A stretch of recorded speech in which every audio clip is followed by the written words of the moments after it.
Welcome to Ball Facts. 2020 has been a memorable year for the country, to say the least. The temperature of this torn nation has affected every facet of living. From your house to your profession to your recreation, there is nowhere the pandemic and politics have not cast a shadow. But even more for Minnesota, and specifically Minneapolis. As they hosted the national spotlight for racial and social injustice, their citizens along with their city were going through the fire. As the smoke cleared, people wondered what would be left. Sports to some seemed like an unwelcome distraction to fill the pockets of the oppressors. And to others, sports were a return to normalcy, a rally cry for unity, and a platform to spread a message.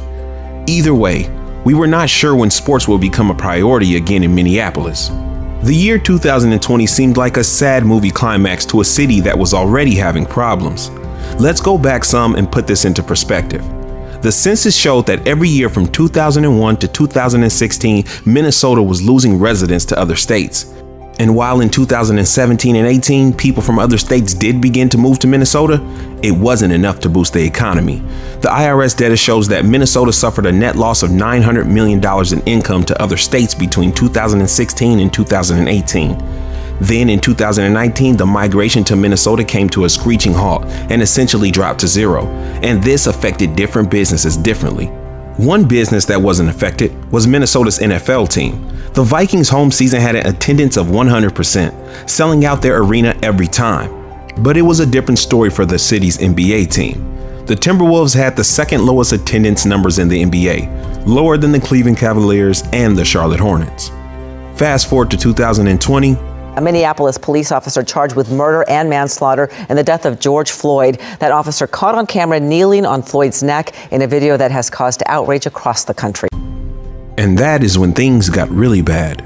An outraged community exploded, and this cost businesses a lot of money, and it left people scared to be in the city. The pandemic and civil unrest are causing some to leave the city. Unrest and conversations about defunding police, both on top of a pandemic. So are people packing up and leaving? Pandemic and civil unrest could be taking a toll on Minneapolis. Some moving companies tell us that they've seen more people moving out of downtown because they feel unsafe. They found 10 companies that were planning on moving to Minneapolis now aren't. Greg Springman with Matt's Moving. They are fleeing to the suburbs. Has helped many put Minneapolis in their rearview mirror. 8 existing companies downtown are moving out, and 27 companies are thinking about leaving. All, Kramer says, in direct response to the conversation about defunding police. They're sick of the safety reasons, they're sick of the unrest, and they just want to get to the suburbs where they feel it's safer.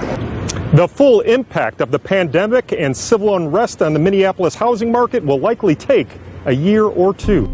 And it's come out that the Timberwolves owner Glenn Taylor has put the franchise up for sale.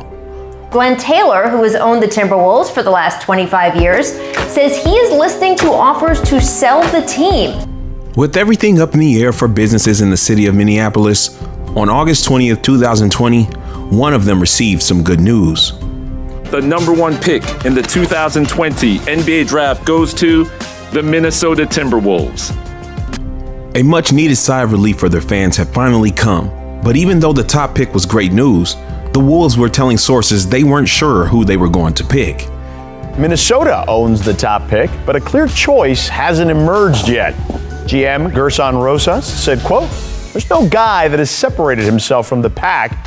ESPN currently has Georgia's Anthony Edwards ranked as the top prospect, followed by Lamelo Ball and James Wiseman. The talent will rise to the top, and we'll be confident about identifying one guy as the best guy, end quote.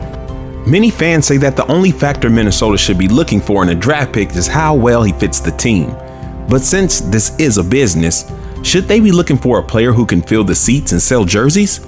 A player that's box office? Lamelo Ball is a name everybody knows. He's the most polarizing prospect in the draft. He's going to be a little taller than Lonzo with a much fuller offensive repertoire. Right. He's going to be a scorer. Right. He was like 6'1", 6'2". He's 6'7" now. So let's talk about him for a minute, because that's the name everybody sort of gravitates to. Lamelo Ball has been a celebrity in our culture for a really long time. You're expecting something magical to happen every time he touches the ball. A complete natural 6'7" point guard, incredible instincts, creative, more shifty than his brother Lonzo.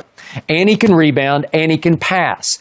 Like I said, Skip, There's something called talent. Over 80% from the free throw line. He has touch from floaters like out to three. LaMelo Ball is coming into the NBA without ever playing college basketball, and he's already a star. He's already a celebrity. He didn't need the big tournaments on national television in the USA to become a celebrity.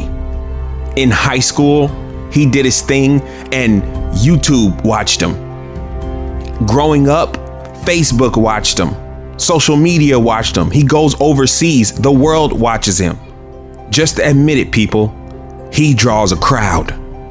Now, Minneapolis, right now, their city is afraid of crowds. I mean, can you blame them? On both sides, there's just been mass tension boiling. And could you blame anybody for not wanting to go to an NBA game? They already didn't have as high as attendance as everyone else. So just getting a good player that's not popular, that might not fix it. You're gonna have to put somebody on the floor that makes people want to take the risk and go see them play. You're gonna have to have somebody out there that is so entertaining that people that normally have different cultures and wouldn't like each other can give high fives in the stands because it's that electrifying.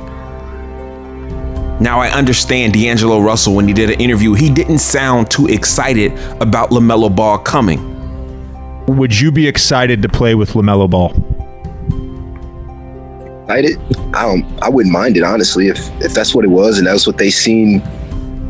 I don't blame you. A 6'7" point guard who's more unselfish with the ball than you. The court vision. I don't blame you for not saying I'm excited. I don't blame you for the long pause and then saying you wouldn't mind it.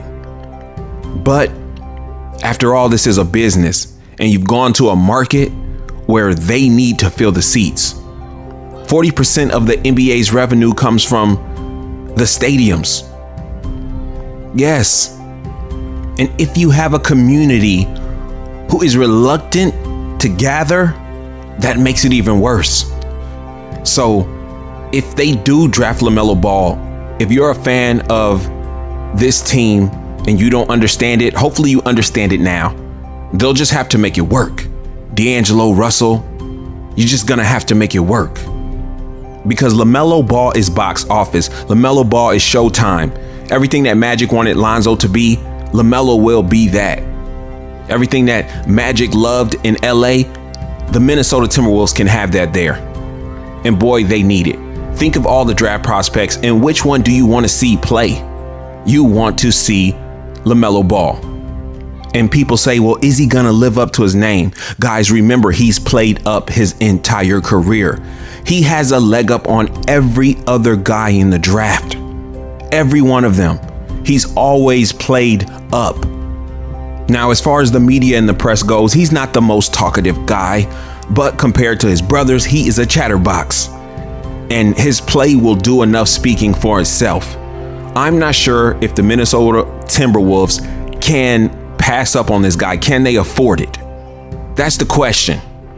Because the current owner is already selling.